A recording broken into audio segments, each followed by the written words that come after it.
So that's how it goes. So well, let's get started. There might be a few more that continue to plug in here, but we want to respect time here, and so I'm just going to do a little quick introduction, but I want to also invite you, if you are have some access to this nearby. Kurt clearly has no excuses because you need some paper. You'll want to have some paper and something to write with or draw with. As Mike leads us through this conversation this morning, you might be inspired to take some notes or reflect or create something in response to what we'll be talking about. So we'll give you a minute to do that and get organized. For those who are just joining, and why there's a bunch of empty screens, everybody went up. They listen well. They went out and got their paper. They're going out and getting paper and trying to find something to write with, and that's great. That's great. So for those just joining, invitation to make sure you have paper and something to write with handy, and or something to draw with, or whatever the case may be. All right. I first got to know this bearded gentleman who's on the screen with us today.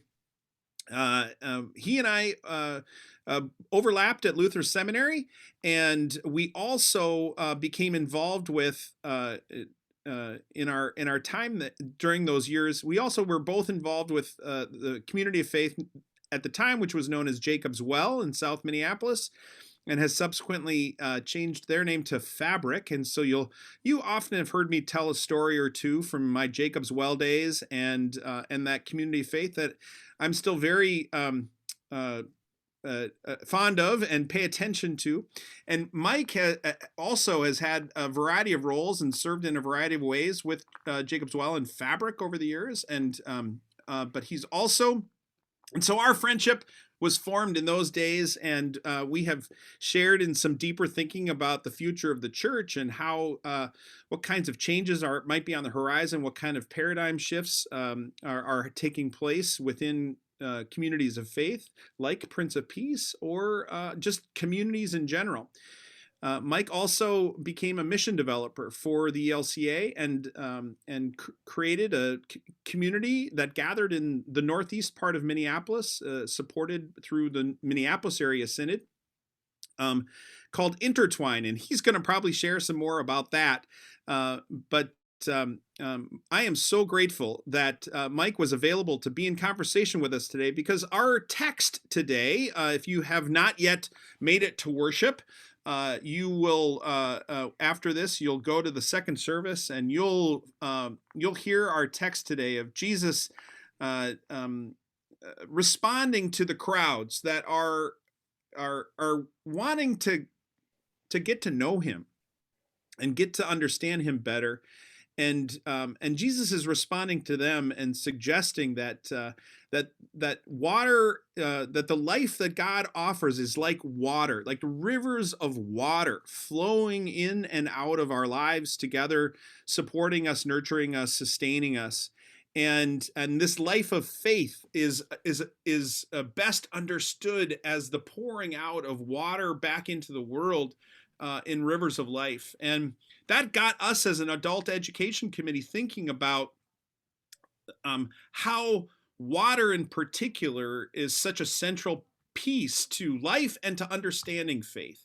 And I have been aware that Mike, in his work and his deeper theological thinking around building communities and properly centering them, has done some work with water in particular. And so I invited Mike to join us today to share some of what he's been experiencing and what some of the learnings that he's had and some of the thinking that's being shaped by that. And that's as much of an introduction as I want to offer, because Mike's going to take us on a bit of a journey here. And I want to hand it over to you, Mike. Sounds great. Thanks, Peter. And hello, everyone. It's good to see a lot of faces on here, and how cool that you have a community that engages like this And especially as times continue to be turbulent, sometimes rivers are like really calm, spacious, slow moving, maybe still eddies.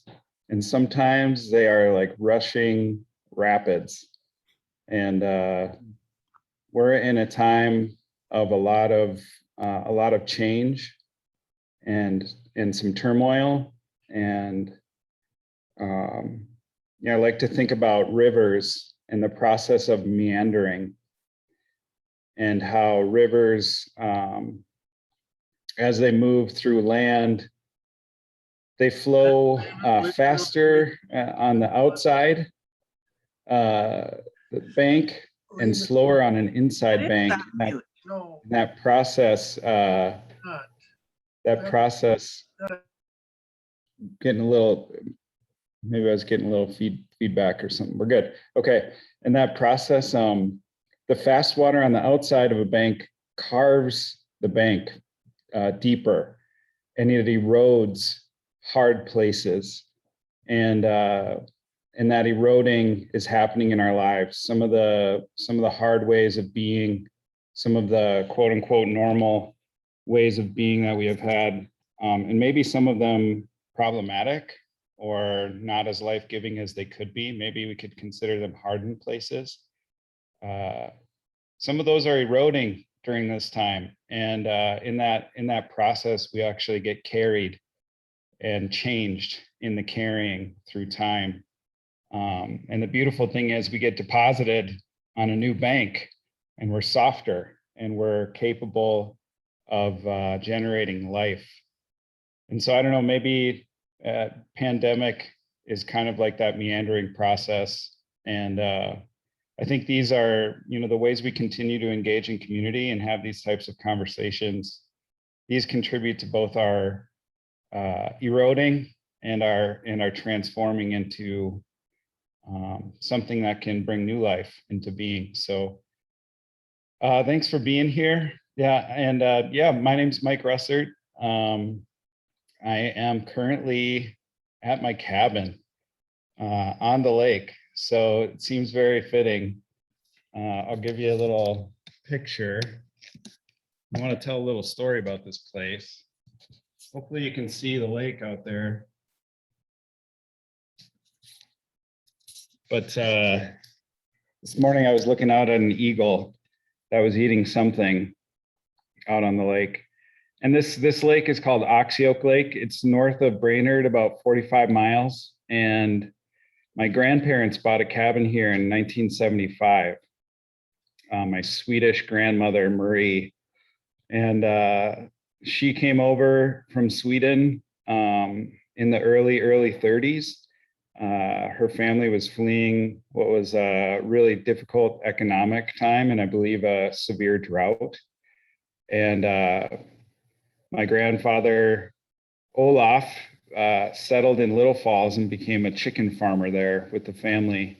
And I tell you that story because this place is very sacred to me, and it feels like a connection to ancestors, not only my grandparents, but my great grandfather Olaf came to my grandparents' cabin, and as they were considering buying it, and he sat in the back and looked out at all the birch and the water, and he said, in probably his Swedish accent, which I'm not going to try to emulate right now, but he said, "This place reminds me of home, and you need to buy this." And I think that's an important story to share, because I want to talk about the importance of place and being rooted in place, and how being rooted in place shapes our relationships, and in particular, how it shapes our relationship with water, but really shapes our relationship with all things. So I feel a deep connection to place here. I've been here since in utero, and we keep coming back. And I won't share the pictures of me, in my diaper, walking up the dirt driveway. But you can imagine. Maybe you have your own pictures like that. So, oh yeah. So this is a sacred place, and it's on this beautiful lake, Oxyoak Lake. This clear, spring-fed lake, and I can't tell you just how the beauty of this place ministers to me and my family. How it's a place of restoration and a place that deeply has informed my relationship with the Creator. And I also recognize, the privilege of being in this place. So it's something I hope to steward well. And maybe this is one of those ways, sharing stories from here, that I get to do that. But you know what? I've learned, I've led Intertwine for a number of years. We're a spiritual community of practice, and we're engaging as community in different ways now. Pandemic has brought some shifts, and other changes have come, and we'll have some imagination around how we adapt and evolve moving forward. But I just want to tell you a little bit about Intertwine, and that we call ourselves a spiritual community of practice that makes room for one another's stories. And I found those spiritual practices of prayer, of silence, of lectio divina, sitting with sacred words and letting them speak to our hearts. I found these things so powerful in my own life and in the life of our community. And so I wanted to begin our time together after all this intro with just a quiet meditative sit. And what I'd like to do is offer a reflection and then invite us into a time of silence. And I think I'll maybe have about 3 minutes of silence. We could have more, but you can double dip later on today. But I'd like to save some space for some sharing later in the morning. So if you will, I'm going to share a little bit about water, and I welcome you to enter into a space of centering your body. We are beings that have bodies full of water, and it's good to be in these bodies. So I invite you to now just join me in a time of listening and centering our bodies, and we'll move into some silence. Just a note of instruction: I'm going to ring a bell, and I'll probably turn off my camera at that point, and we'll have 3 minutes of silence, and then another bell will ring, and we'll come back together. But first, this reflection before I ring the bell. And again, if you'd like, maybe put your feet on the floor and take some deep breaths.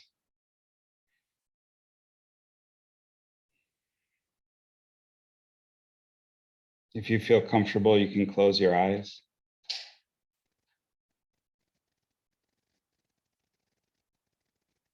And just allow your body to settle.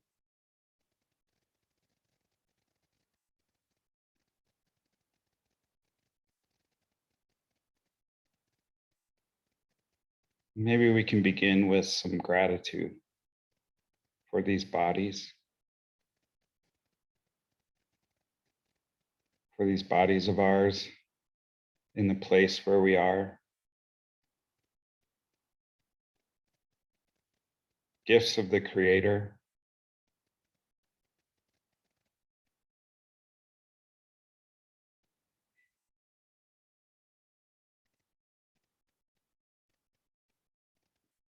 I've been learning from Anishinaabe Ojibwe grandmothers who've taught me that water is life.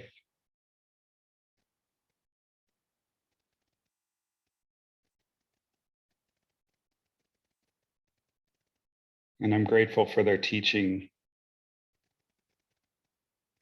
And I'm grateful for how that reminds me of my own faith and the stories I have been rooted in.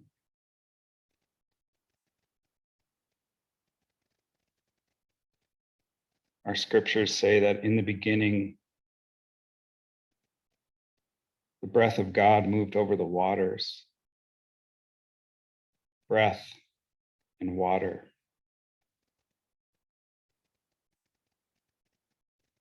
And it is from that breath over the waters that life comes into being. Breath and water and body.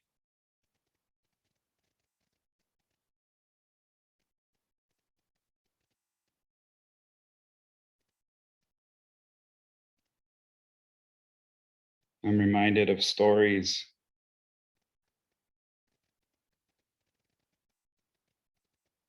of Exodus, of crossing the Red Sea.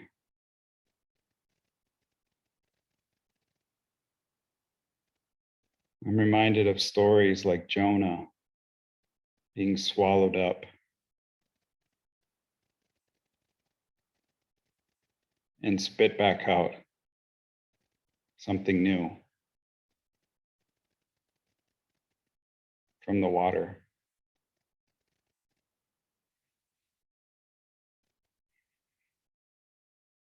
I'm reminded of my baptism as I remember Jesus' baptism in the Jordan River. The Jordan River is flowing right now.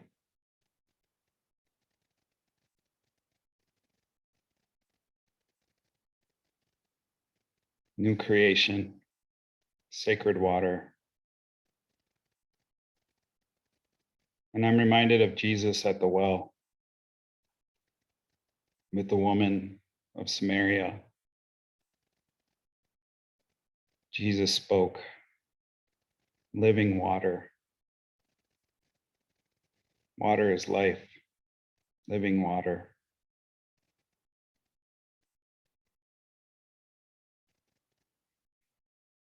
I invite you to continue to breathe deeply, to feel the water that is life in your body, gifts from the Creator. And as we breathe, and as we are filled with gratitude, I invite you into a space of silence with me.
I'd like to close out this centering moment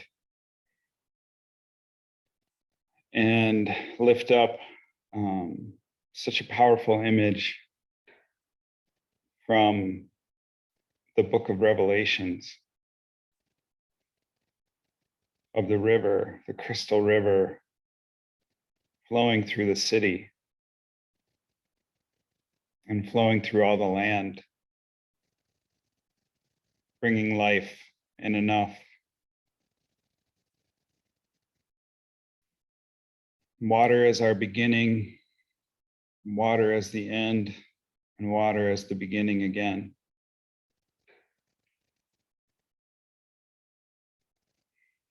It's all love in that water too. So I want to thank you for participating in that with me. And yeah, it feels good to calm my body, and maybe it feels good for you too. Oh, and to immerse ourselves in these stories from our tradition, and to see how they intersect with traditions all over this God-created planet and cosmos. The Spirit is powerful and speaks in many tongues. And so today, I want to share a few brief stories, and then I want to invite you to consider a place and a body of water that has been sacred in your life. And towards the end of our time together, we're going to have some opportunity for you to reflect on that. That's why you have the pen or the writing utensils and the paper. You could draw or write about it later. So that'll be an activity, and you can keep that in your mind as we spend this morning together. So, but that'll come later. So, yeah, I wanted to share. I have a lot of curiosity about the indigeneity of Jesus. Jesus was a person born in a particular place. And I've got, well, I guess it's 4 stories now, because I got to tell you this. In 2016, my parents, my dad's a pastor, Lutheran pastor. He was at the time in Minnetonka, serving a church there. And my parents were taking a group to the Holy Land on a trip. And, I've always been kind of, I wouldn't call myself a black sheep, but I've always been on the edges. And that's been true about my Christian faith and my spirituality. And my parents invited me to join them on this tour of Egypt and Jordan and Israel, in part because I jokingly say they wanted to make sure I don't forget about Jesus. And I, trust me, I haven't. And the Christ is active and alive in my life in very powerful ways, and I'm so grateful. But this trip is one of the reasons why that Christ is so alive in me, because this trip drove home for me that Jesus had a home. He might not have had a home. Foxes have holes or whatever. But he was a person tied to place. And I got to visit the places of the Hebrew and Christian scriptures that I have been immersed in my whole life. And I got to see them as real places. One of the most significant moments that happened on that trip, it was like a bus tour. We stopped in places all over. And on our way, I think it was to the Sea of Galilee, actually, I got to share a morning devotion. And I read Psalm 104, which is such a beautiful psalm. It's one of it is my favorite psalm. It's a song of, honoring the Creator through noticing and appreciating the creation. And I was reading about the storks in the fir trees and the gazelles, and we were driving and I saw a stork, and I actually saw some gazelles. And it was, maybe that's not the name of the horned animal that I saw, but it was that animal, and it just brought everything to life. And we did visit the Jordan River. It's a real place. And sometimes I forget that. And I think that's maybe something that we get to recover from as Christians. We get to return to an awareness that these stories that we have been immersed in and that we center our lives around, they are tied to particular places. And to me, in my learnings and in my life experiences, I've been realizing just how important it is that our spirituality is tied and practiced in a particular place. So I want to share a few stories about some indigenous elders, both Dakota and Anishinaabe, Ojibwe, who have deeply shaped my life and imagination around that. And I want to begin before launching into those, mentioning that I've been deeply inspired by a number of theologians who speak about watershed discipleship. Ched Myers is someone who speaks about this a lot. And Ched Myers lifts up this quote from a Senegalese environmentalist named Baba Dioum, who says, "You can't save a place you don't love, and you can't love a place you don't know, and you can't know a place you don't learn." And so what watershed discipleship is this invitation to be students and lovers of a particular place. And I believe that's a call on all of us. We are not just disciples in our minds. We are disciples in bodies, and bodies exist in places. And so how are we practicing falling in love with a place? How are we practicing learning a place and protecting a place? This is a direct invitation from Jesus. And I hear it every time we say the Lord's Prayer, who in that Lord's Prayer, it invites the Father's kingdom or queendom, if you like. It invites that kingdom come, that kingdom be here on earth. We're not talking about some outer heavenly place, though I think we are talking about that as well. But it's a very clear invitation to build the kingdom and restore the kingdom where we are at. And the beautiful thing about Jesus is, like, he's not much for wielding guilt hammers. He does more of these loving invitations. He motivates through love, and he calls us to be responsible. And so I'm curious about what it looks like to be responsible to a particular place, and how if we have that framework, how that can deepen our imagination for the activity of God. So here are three people in my life who have deeply shaped me. And I want to begin with the most recent person who's come into my life, named Tanya Abed. Tanya Abed is an Ojibwe warrior woman of the Bear Clan. She grew up near Big Sandy and is a powerful warrior woman, and this is part of her tradition, and water protector. And I've been active in the Line 3 pipeline resistance, and more so in the calling of us to build healthy place-based relationships, because we don't always have to be against something as much as we get to be for something. And I think that gets to shape how we live out what that looks like, how we are responsible. But Tanya, and actually this time last year, she was in the midst of what amounted to a 30+ day hunger strike. Tanya became a friend of mine, and she sat out on my deck one day. I held an Intertwine gathering here, and we were talking about living water and water is life. And a number of water protectors from a camp in Palisade came to be here, and we had a breakfast together, and we shared a gathering that morning. And Tanya ate pancakes on my deck of this cabin.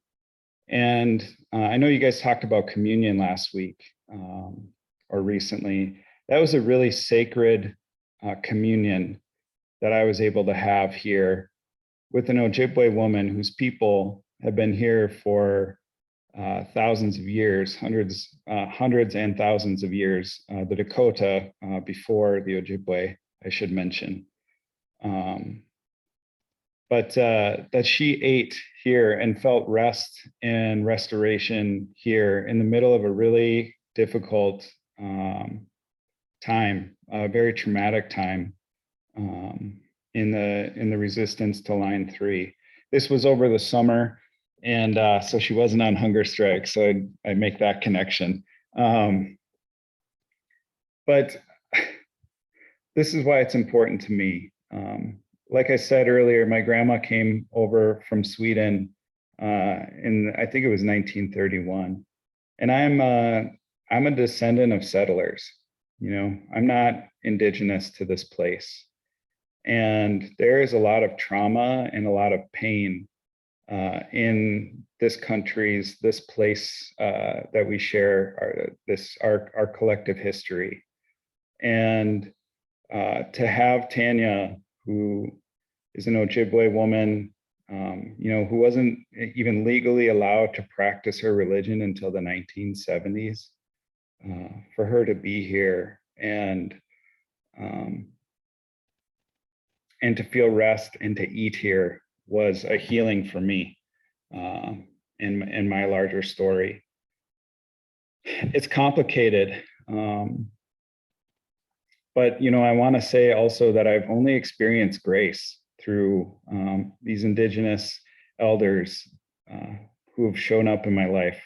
Grace and invitation to heal, because our healing is the healing of the collective. And so I wanted to tell you that story. It's a powerful one for me. I also want to tell you about Bob Clanderud. And this is going to get a little closer to home for you. I lived in Como Park for 12 years and most recently moved to Big Lake back in 2020 or 2021. But living in Como Park, I love biking, and I would often bike the Mississippi River trails. And I, would find myself going down by Fort Snelling and along the trails, the Crosby Farm, and a number of places there. And I actually met Bob Clanderud, who's a Dakota elder, at a what was called the Bartimaeus Institute that Ched Myers and others were hosting. I met him and Sharon Day, who I'll tell a story about her in a little bit. But I met him there, and he is a Dakota man who often leads tours, sacred sites tours. Maybe you've heard of these. And I got to join him in the shadow of Fort Snelling and heard for the first time about Bedote, which is this, Bedote in Dakota is simply like a confluence where two bodies of water, where two rivers meet. But there's a very sacred place, Bedote, that is, in that shadow of Fort Snelling. And to the Dakota people, where the Minnesota and the Mississippi River meet, that place is like a Garden of Eden in their stories. It's an origination place. It is one of the most sacred places to their people. And I didn't know that. I didn't know that for so many years, biking there. It was that was where Fort Snelling was. And that it was very difficult to hear, that after the War of 1862, that hundreds of Dakota grandmothers and mothers and children, grandparents and children were marched from Mankato, from the west to Budote, which the European settlers built a military fort, that they turned that sacred place essentially into an internment or even concentration camp, on this most sacred of places. And to hear those difficult stories, but also to hear the deeper stories of a Garden of Eden to the Dakota people, it changed my relationship to place. And it's that complexity that calls me to be responsible, to tell the story, but also to work towards healing. And Bob's grace and generosity, that has been healing in my life as well. So the importance of Budote, if you can get over there, maybe you can drive down and spend some time there to learn and to listen and to just be. It's a very sacred place that is so near so many of us. And then the last person I want to share a story about is Sharon Day, who's an Anishinaabe Ojibwe grandmother who amongst others has led what are called Nibby walks or water walks. And she walked along with other women, walk the length of these bodies of water, most often rivers, and it's a ceremony. It's a prayer practice. One of the lines they associate with Nibby walks is that every step is a prayer. And I got to help organize and walk with Sharon a walk of Minnehaha Creek, and the grace that she extended me, to participate in that walk and to plan it together, that also has been healing in my body. And the embodied prayer was a very powerful thing to experience as well. Prayer is definitely the words, that we say. It's our rehearsed prayers, but Paul and others call us to pray without ceasing, that our being is an act of prayer. And it's an Ojibwe grandmother, Sharon Day, who really taught me what that gets to look like. And so these are three indigenous water protectors and storytellers and generous human beings who have deeply shaped my life and have called me into a deeper relationship with water and with place. I've been talking a lot.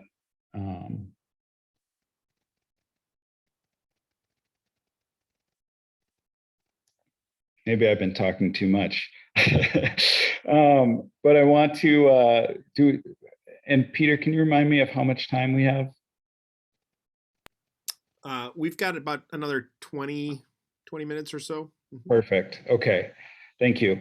So I guess I would open up to any questions, and then we can segue into a reflective practice and some space for sharing. So are there any responses to what I had to share about Watershed Discipleship, or the indigenous people who've shaped my life, or Jesus' call to us to bring the kingdom or queendom into the place we're living?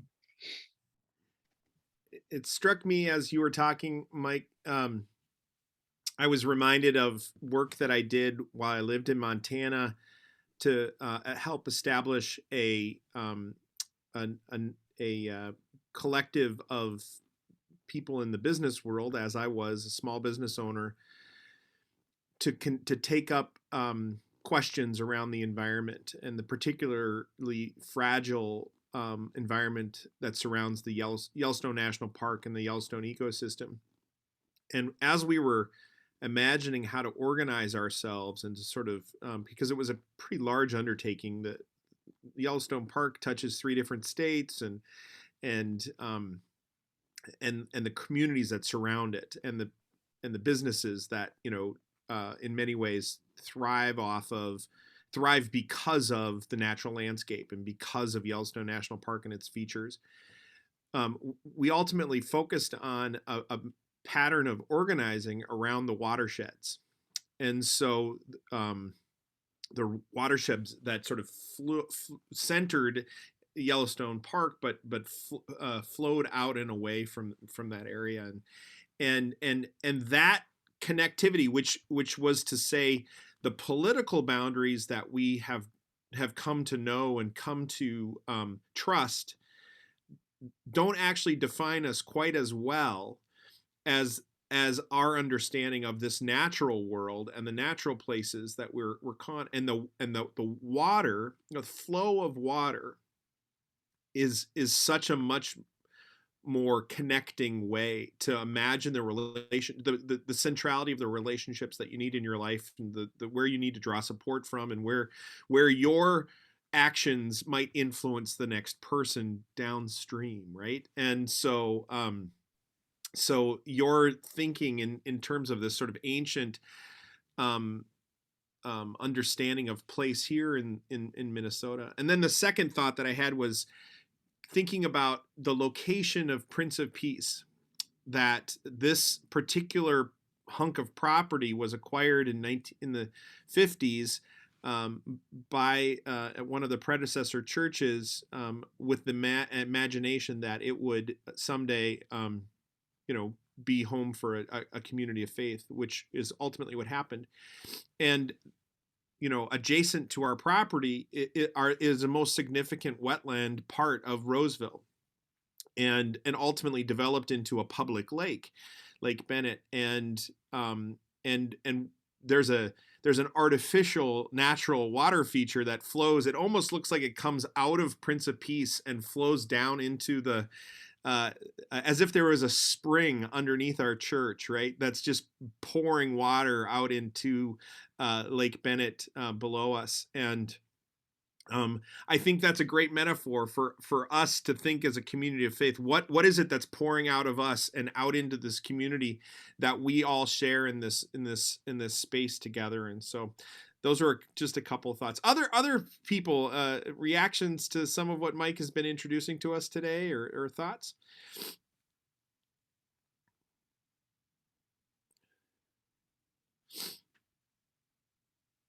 Paul Sponheim, yeah, open up your mic, Paul.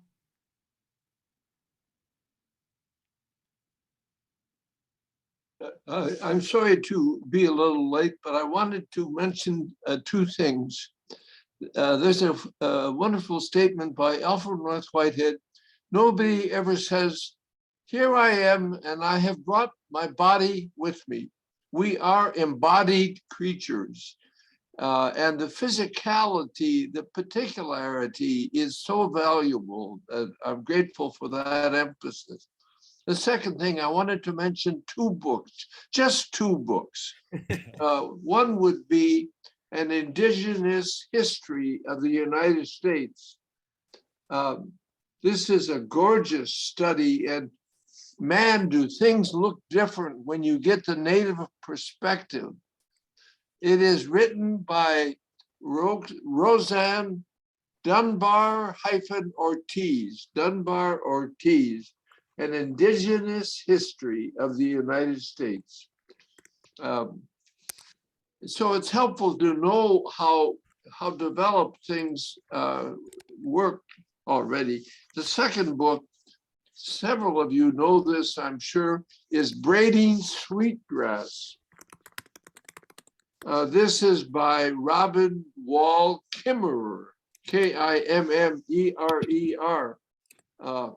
And she is a botanist. She's got a PhD. She's the professor of botany. She's also a native woman, and she blends science and native indigenous creation story. It's a gorgeous book. What's the title of that second book? Paul? Braiding Sweetgrass. Oh, yes. Yeah, I remember. Okay, thank you. Yeah, I'll double thumbs up Braiding Sweetgrass. I've been reading it. It's very beautiful and powerful. And this kind of, highlights, again, what I was trying to articulate about Jesus is that he doesn't motivate through guilt, but through invitation. And that book, Braiding Sweetgrass, is one invitation after another to fall in love with place. So yeah, I can't, I second that totally.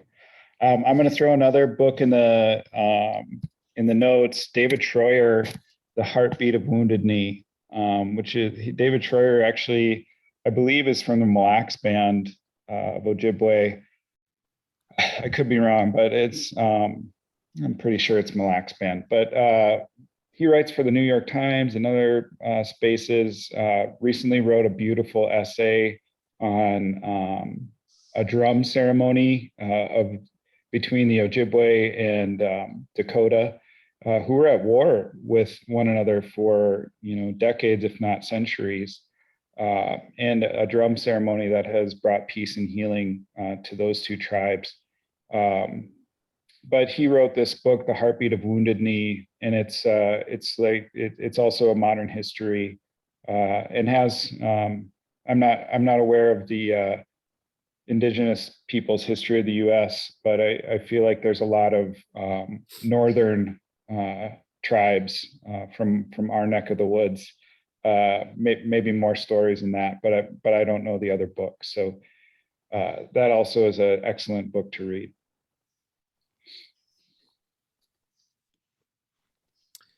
Any other comments at this point from folks? Yeah. Hi, Karen Carr here. I just want to say I appreciate your comment, Peter, about the man-made little fountain by Lake Bennett. And and what you were saying at the start, Mike, about how we're kind of in tumultuous times. And I think about that precious gift of having the water right there in our sight and practically on where we worship, and how we could use that more, even to get to know each other better, taking walks around the water, and that idea of each step being a prayer. Even if we're walking alone, we're not alone.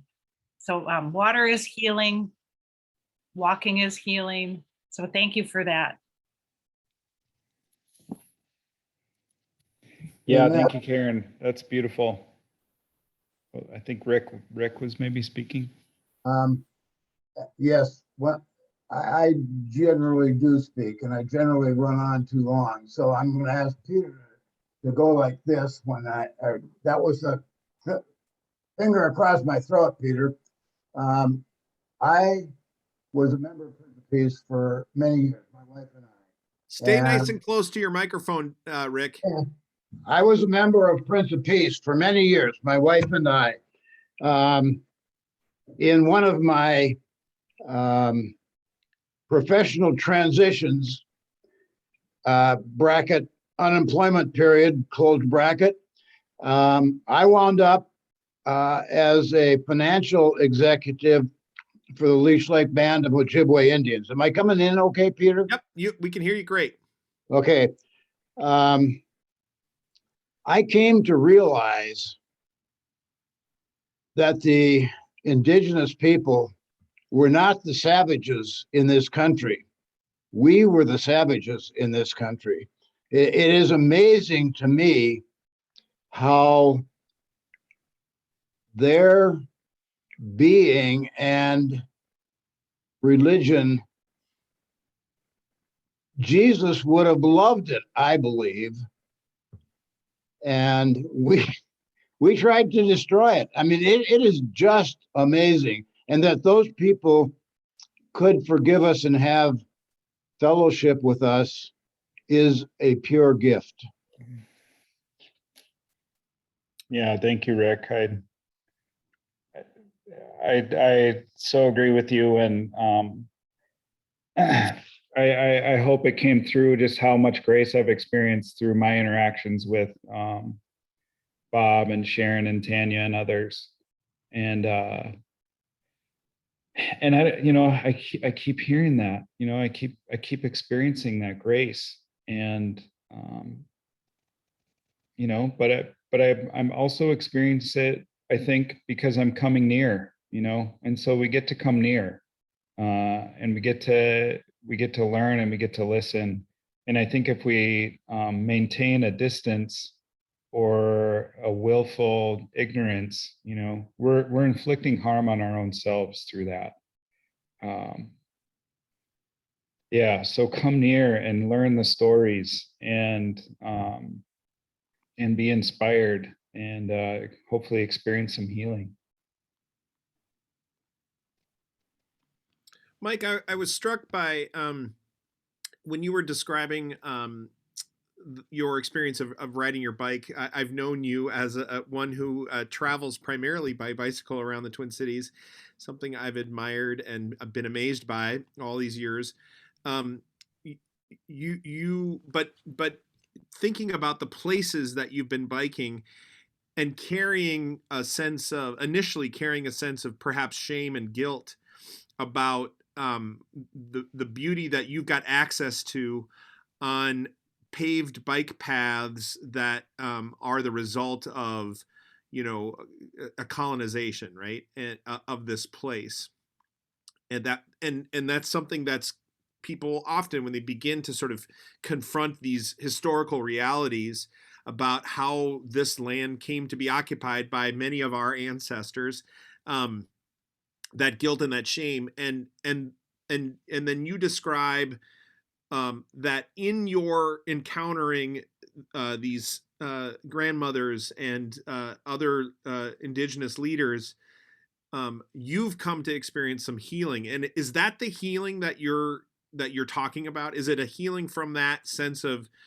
shame or guilt, or what we carry as the inheritors of a legacy that we didn't design, but it's still there, right? And so can you speak to that a little bit more? What sort of healing you experience? Yeah, I mean, we don't get to undo the past, right?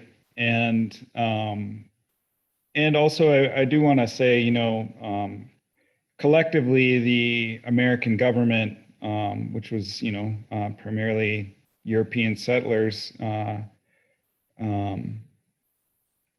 collectively, a lot of harm was done. But I don't want to whitewash it all as, every descendant of settlers or every settler was, terrible person, or savage. And I'm not saying that Rick was saying that, so I just want to make that clear. But I think that can be a harmful story if that is our only story, and if we allow shame to be something that inhibits our curiosity, because it becomes scary to want to come near to some of those realities. It builds a buffer. It also isn't, true to our spirituality and our faith practice. I've been very deeply shaped by Richard Rohr as well. And I think this is coming from his Franciscan spirituality, but draws up this image of two incarnations. And the first being that breathing into being all of creation. So God is present in all that is. We are participants in God's life. And Paul Sponheim was talking about Alfred White Northhead, or North Whitehead, the process guy. Anyways,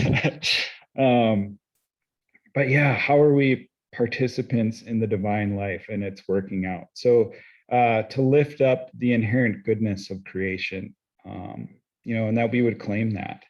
but then also this other incarnation of Jesus the Christ, who shows us what it looks like to be reconciled to one another. This is our call, to be reconciled to one another and to be reconciled to place. One another includes all the relationships that exist in the watershed where we are, and all of the cosmos for that matter.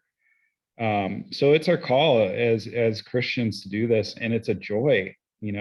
I've only experienced healing and liberation from my own work around this. And so, yeah, if you're afraid, give your fear to God, right? We're constantly told to turn toward God and ask for help. The only sad thing is when shame and guilt inhibit us from experiencing healing.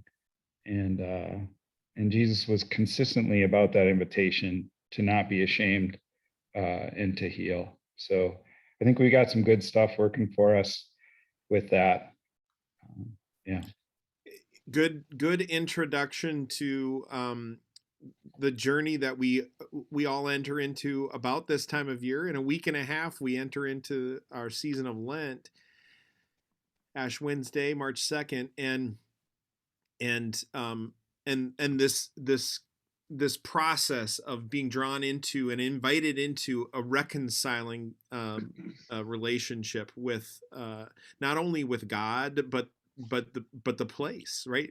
We must reconcile ourselves with our neighbor, with the environment, with the places that we inhabit, and that we become incarnate, and this impulse that God is pushing us into this place of reconciliation. And that's the journey that we go on throughout Lent. And fortunately, we know how the story ends, and we know that there is a sunrise that comes at the end of this that invites us into a new expression and a new life.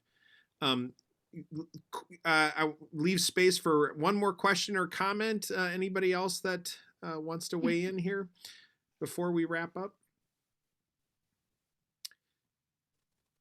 I'm grateful for this thought-provoking conversation, Mike. For those of us who are not as attuned to what's happening with line 3, quickly, could you summarize where that is at and where that stands? Yeah, well, call to action. Currently the Wisconsin DNR is considering line 5 that Enbridge is seeking to build through northern Wisconsin, and there's resistance there. Sadly, and this has been a hard thing. Like tar sands are flowing through line 3 right now. It's completed. It's very toxic oil, moving from Alberta, Canada, all the way to Gitchigami, Lake Superior, which is a sacred lake in the Ojibwe and Anishinaabe story. And there's still resistance going on through legal challenges, but right now the call is to get active in resisting line 5. So I think there's probably, I'm sure there's links to actions you can take at stopline3.org. You can write letters and give phone calls. It's difficult, we're transitioning into new ways of being, and there are old ways that are not sustainable and are harmful, and we need to move on. But there's a lot in the way, but God's with us in the turbulence. I'm hoping that the hard places in us are softening, and we're being carried into places where we can be posited and to grow new things and new ways of being human. So I have a comment, Peter, if there's time. Sure, make it quick. Okay. We've owned our cabin, like Mike's cabin. We've owned our cabin for well over 40 years now. And it was only recently that I came across a situation that brought home the indigenous relationship we have there. And that is that they decided to improve our road coming into our cabin. and it required moving it just slightly and expanding it a bit. And in that process, a member of the Mille Lacs Band of Ojibwe was there present when all of the lines were being drawn and all the test borings were being done and stuff to ensure that any specifically sacred sites would not be harmed. And it was really interesting to chat with him, and it brought home to me, we had been living there or enjoying that place for 40 years and not even thinking about how many years before that the indigenous peoples had lived there and made their homes there. It was an awakening for me and for us. Thanks, Dennis. That's powerful confessional work. Yeah, absolutely. Well, Mike, thank you so much for spending this time together with us this day. Again, deeply thought-provoking. Grateful that that we have brothers in the faith who help steer us and point us and remind us of this embodied life that God has called us into and placed us within, and that and this sense of discipleship from a perspective of the watersheds that we live within, that we draw life from.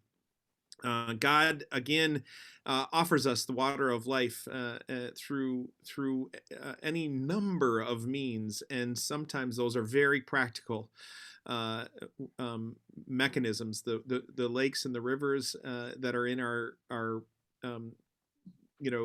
sources of joy for us, but also the things that flow through our taps and sustain and quench our thirsts. We give thanks this day that we can consider how God has connected us each to one another, to some old stories, to peoples and places, and what a gift this time has been with you, Mike. Blessings on your anniversary celebration this weekend at your cabin, and please take a word of thanks from this community of faith. So thanks, Mike, for being with us today. Thank you all. I'll leave you with an assignment. So 2 assignments. Think of that body of water that is sacred to you. Maybe write a love poem to it, or draw it, or write down some questions or curiosities that you might have about it that might call you even more deeply into relationship with it. And then the other one, Peter, and you reminded me of this, every time you turn on the tap, every time you shower, every time you pour water into a pot to make food, we can say thank you. And that's a powerful spiritual act. So thanks all. It was really great to be with you. And water is life, and Jesus is living water. And let's immerse ourselves into the places we are and care for the water. So great. Thanks, Mike. And next week we'll be again gathering here on Zoom for another session. Carol, can I put you on the spot to give us just a little promo for what we're going to be talking about next week? Oh, no, you got to hit your mic again. Okay, there. Sorry, I guess I hit it twice. Yeah, we're the text is the blind man, and looking at trying to consider our own blind spots. And we've talked about some today with indigenous people and how we don't appreciate water and the environment as we should. And so we'll have a chance to kind of explore what are our blind spots and what should we be doing about them. So great. Thank you. And then on Sunday, March 6th, our schedule will change. We'll be in person for the forum. Yes, it will be available also on Zoom, but we'll be here at the sanctuary with Caroline Lewis, who's coming back to work with us with John's Gospel some more as we enter into the Lenten season. And so look forward to being together with you all. And if you haven't attended the second service yet, also know that there is the Congregation Council is calling a special meeting of the congregation on Sunday, March 6th at 11:30 that morning. We need to talk about the daycare and the updated challenges that are before us. The working group that's been working for the last couple weeks to sort through those challenges and to come up with a plan for us. And we will be presenting that to the congregation in the special meeting on Sunday, March 6th. That'll be at 11:30. So again, our pattern returns to 8:30, 9:30, 10:30 on Sunday mornings in March. And then we'll add an 11:30 that Sunday, March 6th. Also, Ash Wednesday, March 2nd. So there'll be a couple of drive-through ash imposition opportunities during the day. And then you're welcome to join us for worship that evening at 7 p.m. here in the sanctuary. And that service will be live streamed as well. So blessings to all of you on your Sunday. Mike, enjoy the cabin. Breathe in the air deeply. Drink in the water for all of us.